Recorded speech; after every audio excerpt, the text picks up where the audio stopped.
Right.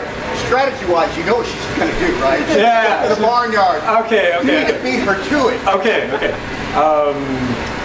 How does a dog take their coffee? Arf and arf. A Scot. I think you mean a Scottish dog. Arf and arf. You know what? They do enjoy a good charcuterie plate, don't they? That was pretty rude. Go review it on Yelp. It's hard to also listen to the think of your own. Because I'm also trying to keep track of her. All right, so one of the strategies when you're in punch slingers, you have to listen just enough to not reuse your opponent cues, but not get so caught up in the response that you can't put things in your holster.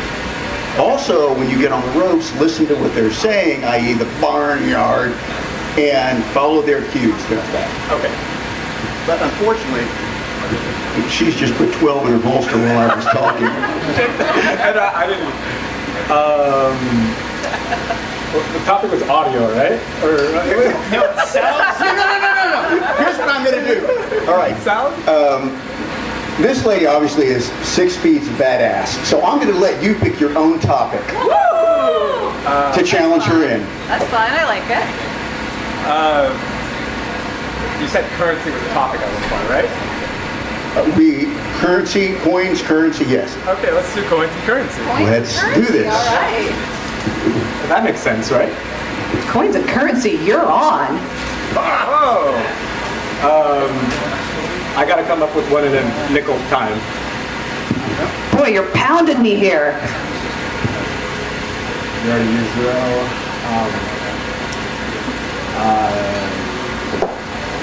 I'm watching tons of TV. Can you do that? What do you got? Washington. On the dollar? Not yet. Not yet? But dollar would be good. Okay. I am a dollar. All right.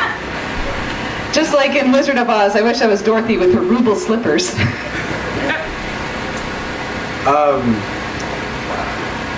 I don't actually mean this. Would you like to see some Vietnamese dong later? I am Vietnamese. And that makes it okay. I'm sorry, when there's an old black guy scolding you, not a good one. I mean, it's not politically correct. You want a piece of this? I'm just gonna leer at you. There you go. X marks the spot. Like old currencies are okay? Oh, absolutely. Okay. I'll be frank with you. Okay, can you just stop shilling for him for a minute? You know, you're your own man. You know anyone? You know any other puns? Ooh. I think about it, but I don't want them to think I'm tough-pensive. Offensive bad. I'll be back. Thailand currency? Baht. Baht? Yeah. But B-A-H-D. Are we going to have to settle this out of court or go to trial?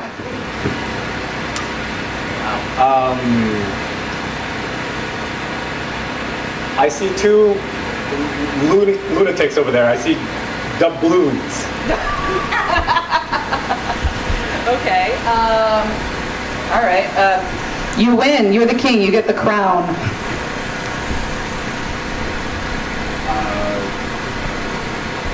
The software I use, no. I'm trying to do a CAD. I'm just going to help you. Yeah. A galleon? Just use it. Galley? You want me to just say the word galleon? Use the word galleon. I'm the one saying it.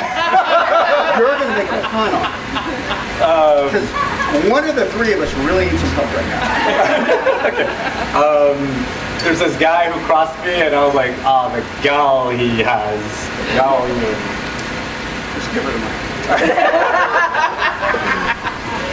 When it's me and my grandma, everybody goes, oh, there goes an old crone and a young lady. I don't know that currency. Just say it.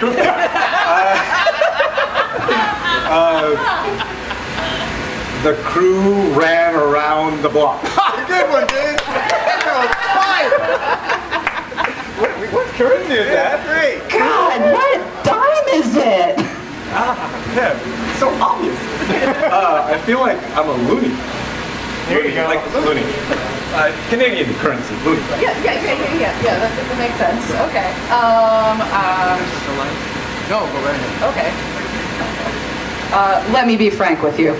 Oh, shit! Okay. To David not too long ago, and I said, you know, I think it'd be really great, instead of doing the Puny Dinner this year, to do a nice tribute to our former producer, our producer emeritus, Gary Halleck. And so the idea was I'd do a little thing here, a little thing there, and then Gary would do a couple-minute presentation. We didn't know if he'd be able to come today, but in fact, Gary is here.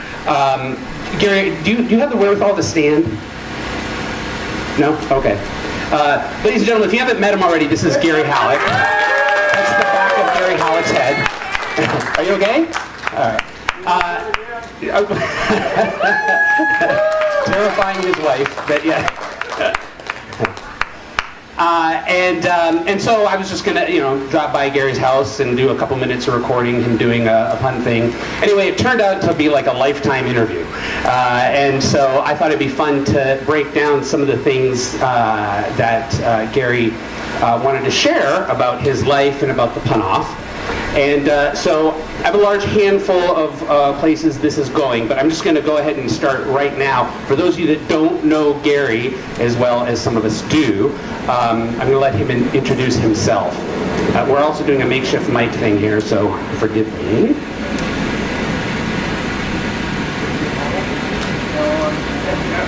I don't want to wash out there. I am Gary Halleck, producer emeritus of the Ultimate Pun-Off World Championships. I participated in the Pun-Off as a contestant in the late 1980s. Competed in Funniest of Show mostly, and did pretty well in Funniest of Show. I took home a second, third, and first place prize in that order in 1987, 88, and 89. And in 1989, when I took the first place prize, I said, well, I'm not sure I'm going to be able to defend this. And I'm not sure that I want to defend it. Where do I go from here? And I started talking to the curator of the museum at O'Henry. And I said, this could be so much better. And it was actually a kind of a down year. The previous producer had walked off in a huff, and they had to kind of improvise their way around it in 1989, which might have something to do with why I won. All Buddhist fools for spaceship guides and their numbered wives agree. The museum says, well, can you and some of the monsters get together and form a group and codify the rules and so on, because it was very loose knit in 1989. The rules were traditional, but nobody published them. I got together with some of the other contestants, and we formed our group, PUNY, Punsters United Nearly Yearly. The first thing we did was to codify the rules. Everybody sat down and remembered all the rules, and we still go by a variant of those rules. The other thing we did was, really pumped up the publicity, the outreach to the public. I was doing everything by letters and envelopes. When it came time to register, I'd go over the list of contestants from the previous year and send them invitations to sign up, and everything was done either by mail or by telephone. It was very quaint now, to say the least, compared to what we do online with the lottery system and everything. But I would communicate individually with all the contestants. I was the co-MC then from 1990 through whatever year it was that I pretended to retire. What I did, I got up on stage and I announced that I had acquired this horrible disease called hemorrhagitis. And that I was suffering from hemorrhagitis and I'm going to have to retire. And anyway, it didn't take. Basically, it didn't take. We David Guggenheim stepped up and said, well, I'll produce now.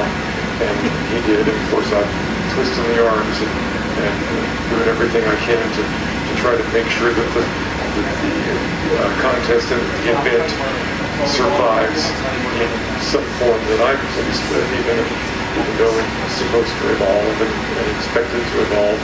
I'm doing as much as I can to keep it from evolving. All right. So although Gary, as he said in that video, is not the founder, he is most closely associated with it than anybody else in its 45-year history, indeed. And so I asked him some questions about the history of the pun-off itself, and he came up with some amusing things. Oh, by the way, I'll save that for later.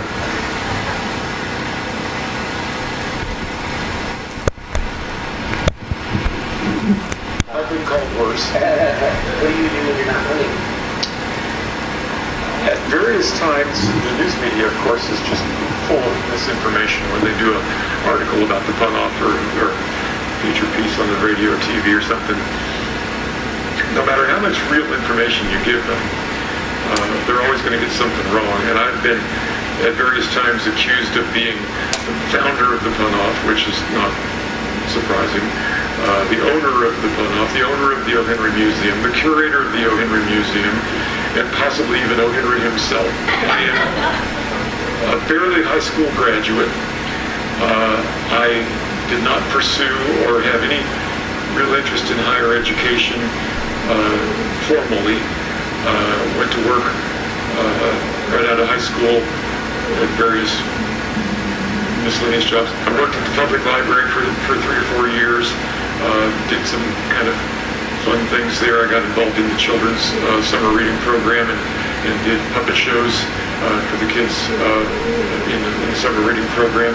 My brother was working there at the same time. We did puppet shows together, going around to the various branches. So it's like that was kind of the beginnings of my leaning toward the entertainment business.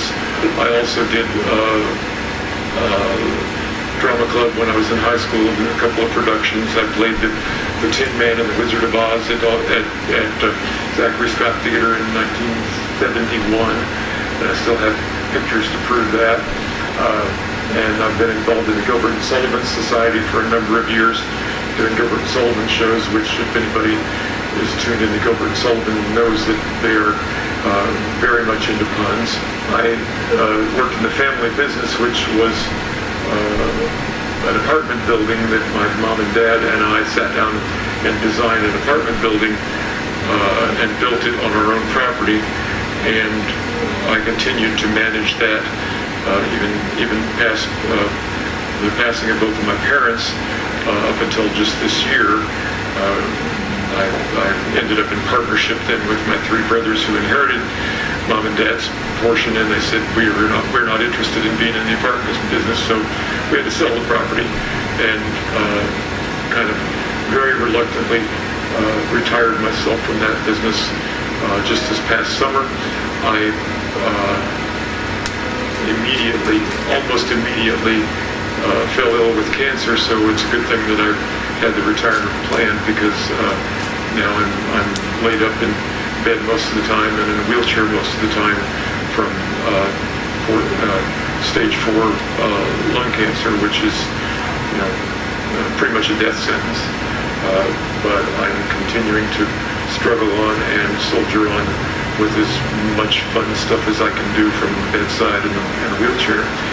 The community of punsters has been one of the things that keeps me going, keeps me thriving, especially right now at this time of year when I'm inevitably involved in producing again.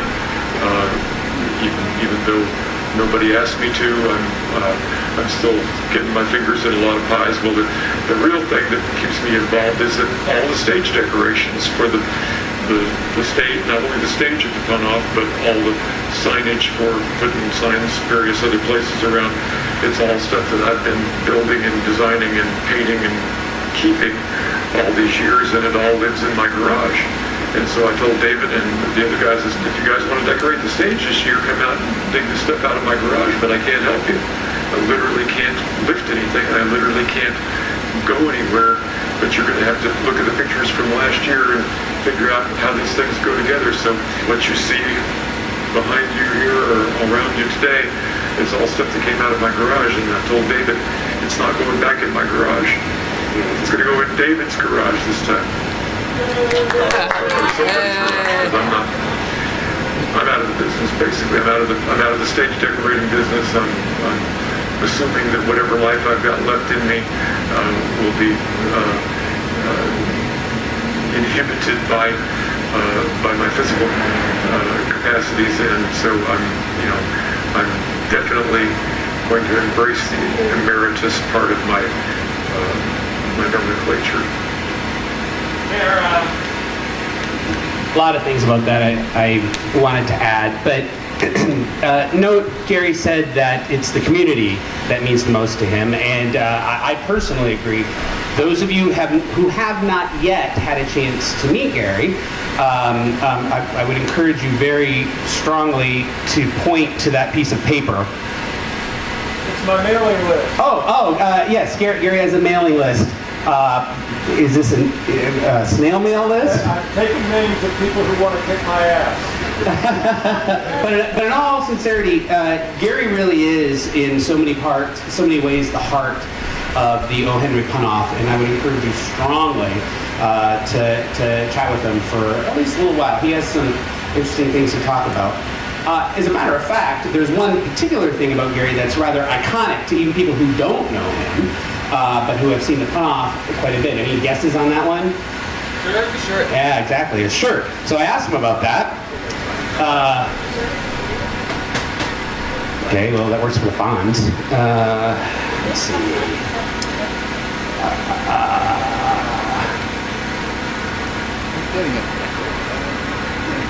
Have you tried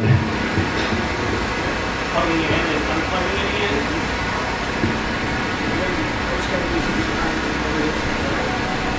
The other end. Hold on, it's flickering on this end.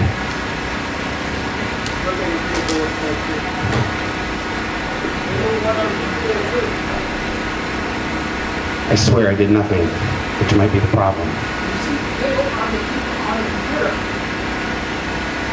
want to hand me the microphone, I'll do it live. No! Like not give me the microphone. Just try starting to... I noticed how short the cord is, it won't reach all the way to me.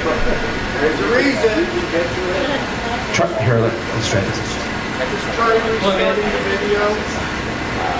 It may be that it's not sending the video right now. Well, it is, because it's flickering.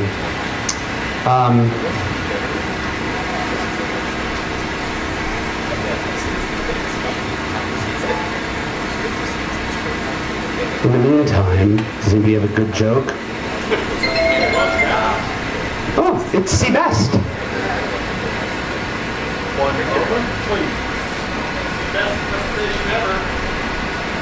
Thanks.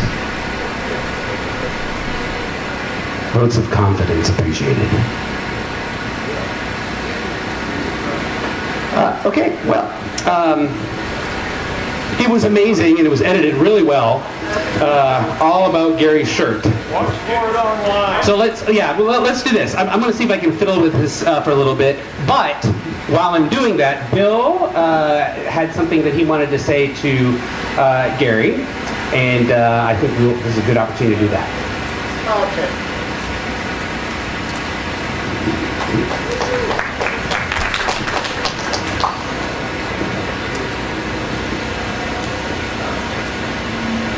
There's always debate about those puttiest of show that read their thing versus speaking it versus memorizing it. Well, I'm going to read mine. So for more than 3 decades, Gary Halleck has been the optimist prime of the Austin verbally vivacious community. Most significantly, he was the longtime producer and sort of still is of the O. Henry Punoff, but he's also been active in the Gilbert and Sullivan Society, active in readings at the O. Henry Museum, a mover and shaker in the Pun Intensive podcast, a participant in the Keep Austin Word Games, and active in many, many other activities that I'm probably not even aware of. And on top of that, for about 20 years, he took time out of his real estate management, beekeeping, active family life, and many other activities to be my friend. But I'm not the only one. Gary is an incredibly gregarious man. See, that's where the Gregory comes from, sorry. Gary's an incredibly gregarious man. He's surrounded by friends the way a queen bee is surrounded by helper bees. In other words, lots of them. Most importantly in this context, we want to really honor Gary for his contributions to the O. Henry Pun-Off. A long-time participant and competitor, Gary became the producer and served in that capacity for decades. And above and beyond just organizing the Pun-Off, he built displays, stage backdrops, and signs. He devoted countless hours to many boring meetings and a few exciting ones, and to contacting others to convince them to participate. He is, to this day, single-minded in his devotion to the event and to the cause. Anyone who knows Gary knows this about him. He likes to pun. You can't be around him unless you share our mutual personality disorder. Paranomasia is not a secondary pursuit for Gary. He's not just your average punner. It's his normal way of thinking and talking. It comes naturally and effortlessly. Those of us who love puns envy his easy way of bending the language to his will. So if there's any lifetime achievement we should honor for him, it's certainly for beautifully mangling and artfully mauling the English language beyond any repair. It's for giving us hours of laughter and enjoyment in the presence of a punning Jedi Master. Thank you, Gary, for a lifetime of punning and shared enjoyment of molestation of the English language.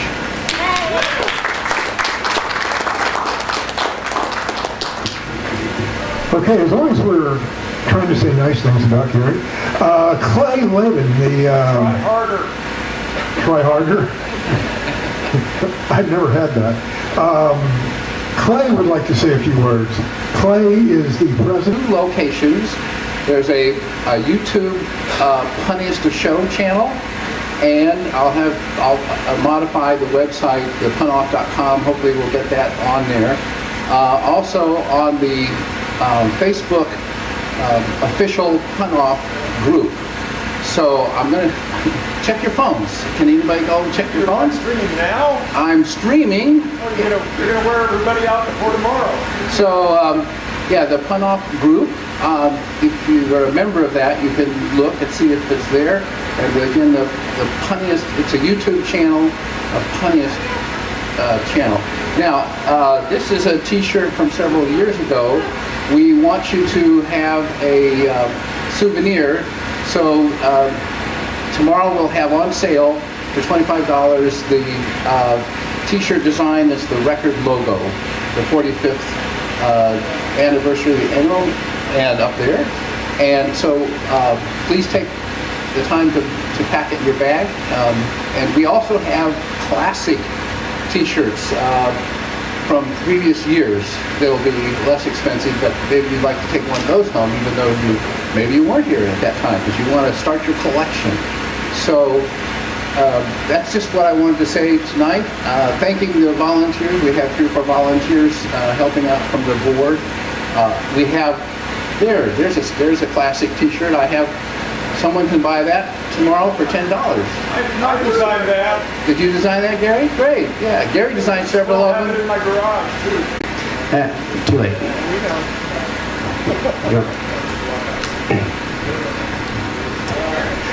So Gary, maybe we can do a sort of an impromptu history of the Pun-Off. Everyone is here tonight for what it was formerly known as the Puny Dinner, correct? PUNY is Punsters United Nearly Yearly. It used to be the Potty Dinner, POTY, Punster of the Year. I took over from the International Save the Pun Foundation their annual award of Punster of the Year. which started way back in the 1980s. And they did it up in Chicago, a big conference banquet that they would do in Chicago. I found out about it. I went up there and attended a number of years, and they finally made me Punster of the Year just for my tenaciousness. So I was Punster of the Year in whatever that year was, 1990 something. And then they stopped doing that banquet right around 1998, 99. And I said, are you going to still do Punster of the Year award? And they said, no, do you want to do it down in Austin? And so I said, sure. So we moved it to Austin, and I was doing Punster of the Year award every year here in Austin from about 1999 up until COVID. And then we couldn't do it because people weren't coming here, and it didn't make any sense to do Punster of the Year if we weren't having a banquet. So this is the closest thing we have to a banquet now. We don't even call it a banquet anymore. It's called a, what are we calling it, David? Yeah, like the real thing, and tomorrow afternoon is going to be great. What was the question? Well, one thing I have no doubt that a lot of people here, especially those who know you, are curious about your current status of health. Can you tell us a little bit about what's going on with you these days? Well, the video you showed a while ago was recorded a couple of weeks ago, and I looked at myself in that video and I thought, I think I look better than that now. Everybody I've been seeing the last couple of weeks keeps telling me, you look so much better. It's the haircut and the shave makes all the difference. Well, I shaved like 3 days ago, but that was Gary's wife, Chris, by the way. That's my wife, Chris, and my nursemaid. She feeds me 4 times a day this little bottle of sludge. Looks like pancake batter, and it goes in the feeding tube here. And I got to make a quick note here. Bill Kreider has rescued me from my lifetime of hoarding. I mentioned that I had sold the family business, sold the family property. It's a 2-acre plot of land in prime time, North Austin, and everybody wants to build apartment buildings out there now. Well, we had an apartment building, but there's only 16 units on 2 acres, which is just like you might as well just be raising pigs or something. And so they threw enough money at us that we just had to go ahead and sell it. But the family has been on the property for 80 years. We had 6 generations of my family living on that future to know whether or not I was ever going to be able to come and deal with my downsizing of the hoard. Well, Bill says, give me the keys and I'll take care of it for you. And he's been out there throwing my stuff in the dumpster, basically, and I'm saying thank you to him because I saved the stuff for my old age. Well, if you don't have an old age, you don't need the stuff, right? I don't know how much life I've got left in me, but it's going to take my entire life to finish thanking Bill for rescuing myself from my hoard. I'm not done yet. I'm fully aware. All right. I got it. Question. I can stand up and talk. The other question was about my health. Brian Oakley, over here, my co-conspirator in many efforts here for many years. Brian Oakley came over to my house the other day to talk about stuff. And well, Brian is a nurse, and he's always on the move because he doesn't have a lot of inertia. But he did come over to talk pun off with us. But he said, well, let me look at your feeding tube. And I got this feeding tube going into my belly here. And he looked at my feeding tube. He says, let me fix this up for you. Did we do something illegal, Brian? He made me sign it. He made me sign a waiver. It's not fascinating. It is. It's unfascinating. Luckily, I unfastened my shirt. Anyhow, he spent an hour giving my wife Chris and me a huge box of research notes, like he'd emptied his entire file cabinet. And I said, oh, great, I'm going to read these someday. And I stuck them in the closet. Fast forward about 6 or 7 years later, Chris is cleaning out the closet. She says, why do we have John Pollock's research notes in our closet? I said, oh, I'm going to read those someday. You're going to read them right now or I'm throwing them out. I said, okay, we'll put them over there on the sofa because I'm not able to leave the house and I've got time now. Put them over there on the sofa. 3 days later, Brian comes over and sits on my sofa and says, what's all this stuff here? I explained the story to him. He says, you're never going to read those things. Throw them out. And I said, you sound like my wife. Right about then, Chris walks in, and she says, you're right. And he says, well, I'm going to take these home with me and put them in the recycle bin. I said, no, you're not. I'm going to read them. I'm really going to read them. And it was fascinating stuff. But the point he was making was, John Pollock wrote the ultimate book about puns. And these were the notes and stuff that did not go into the book. So I've got the book. This is all secondhand stuff. So anyhow, shortening the story, Brian left with all these things in his car, and they're all in the recycle bin now. Brian says to me, Gary, working on this feeding tube was my gift to you, and taking that stuff off of your sofa was my gift to Chris. That was I may not get this opportunity, so I've grabbed a few words from the mighty Dorothy Parker to mention for you. Did you want to? Okay, good. So, Gary, speaking of your life and your lifetime, this is, in fact, a Lifetime Achievement Award that we went through. We had a missed opportunity there, David. Anyway, Lifetime Achievement Award. There is one minor detail on here. We had planned on giving this to Ben Zeke, and budget is really low, so you're going to have to read through your name to see his name under yours. But otherwise, this is a very heartfelt... Did you break the frame? Not yet. Anyway, Gary, we love you a lot, and that fact that you're here right now is a real big deal to you. Big deal to us. All right. I think we should probably have some fun and games now, huh?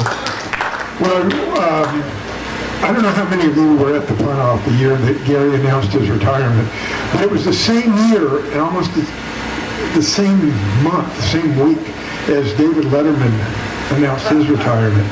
And I remember thinking at the time, and we're going to miss David Letterman. But this is just an exhibition, not a competition. Please, no wagering. That's not a pun. The board goes back. Anyway, anybody else want to play the pun game we were playing earlier? Sarah, were you still reigning when? Who's the reigning king of puns or queen of puns at the time? And he wrote, besides being an actor, he wrote children's books and illustrated them himself. And almost all of his children's books, the titles were puns. I did not know this about Fred Gwynne. I'm anxious to get his children's books because when he was at one time teaching his daughter something, his daughter one time asked him, what is that on their nose? And he said, it's a mole. And a few days later, in their yard, she said, what made that hole in our yard? And he said, a mole. And she looked at him in terror and said, how did it do that? And so the first book that he did had a picture of him with a mole, the animal, on his nose.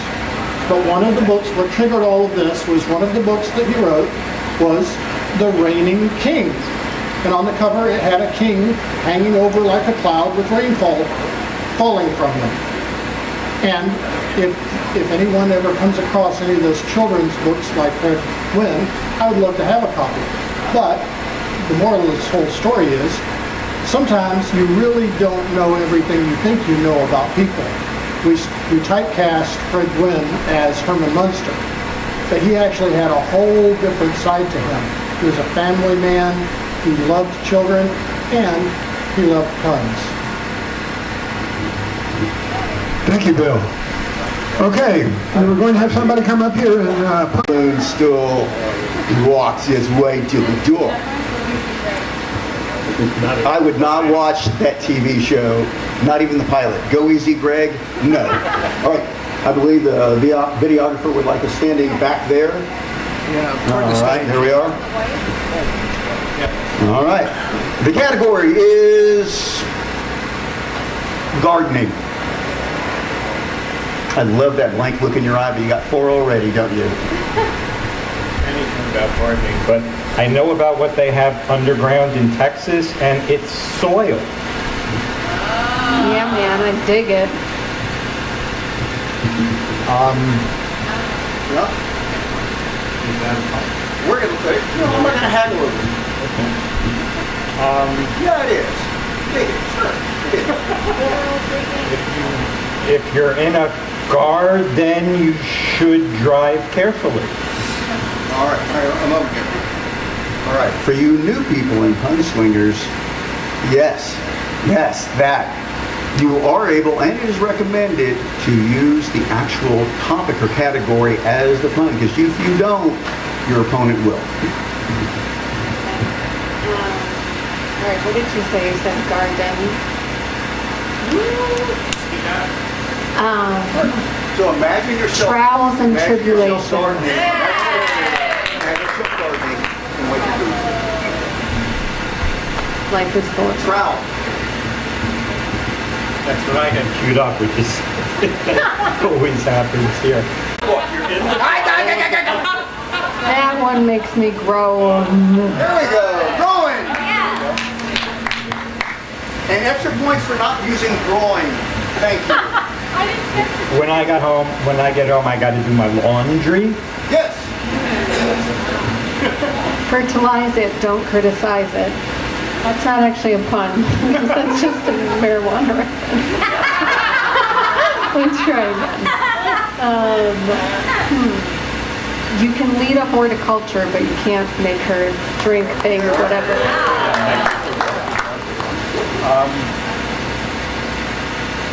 I know someone who gets pregnant a lot. It's like she has fertilized.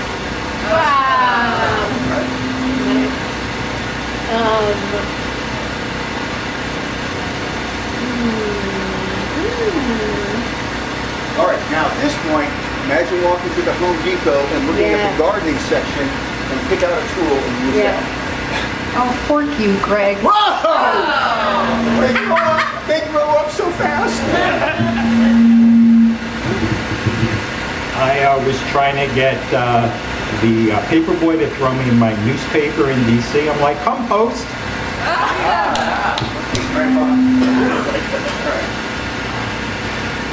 I like this gathering so much.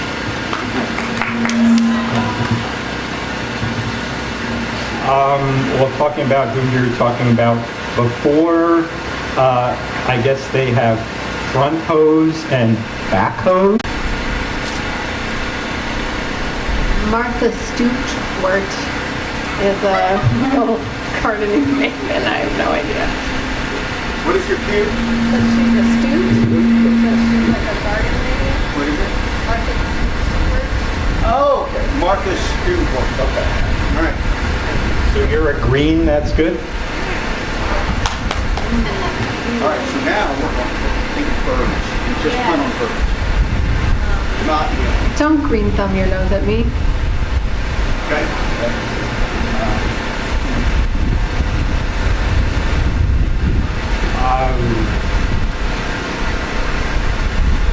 Bonnie of Bonnie and Clyde fame had a wheelbarrow to the morgue. There we go. If I have to flip the soil one more time, I'm going to turn over in my grave. Is that a... Place them like this way with the best.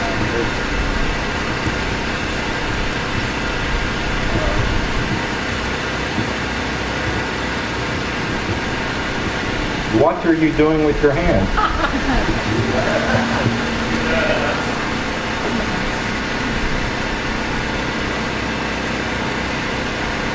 You think of a tool, but it's a weird one. I can't think of a pun. The post hole digger. Hold on. What is that?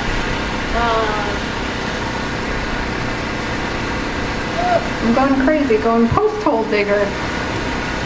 That's going postal. There you go. Oh, I can pick a fence. Oh, a picket.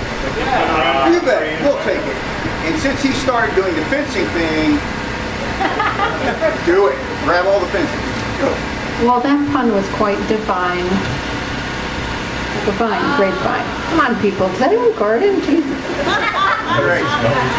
Now she's talking smack to the crowd. Come on, people. I have to pee very soon. Topiary. Yeah, it is gardening. Back to the guy from Subway. I kind of heard he was a rapist.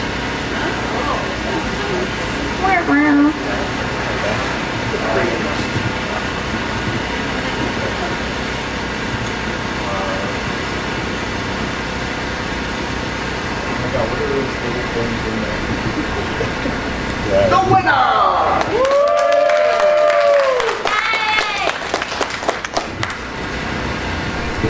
Okay, we would like to thank the people of the MAC, the Mexican American Cultural Center, Emma Barrientos. We told them that we would wrap this up about 9 o'clock, and it's 9 o'clock. So we really think... I misunderstood your question. It's 8:52, so we still It's have... 8:52, so anyway, very slowly, get up and leave! No, just kidding. Anyway, we did tell them that we would wrap this up by 9, so... Great to see everybody. Come with plenty of time. Music starts at 11. Come 10:30, get a good spot. 10 o'clock, good spot. Check-in is any time you can get here before 11. Yes.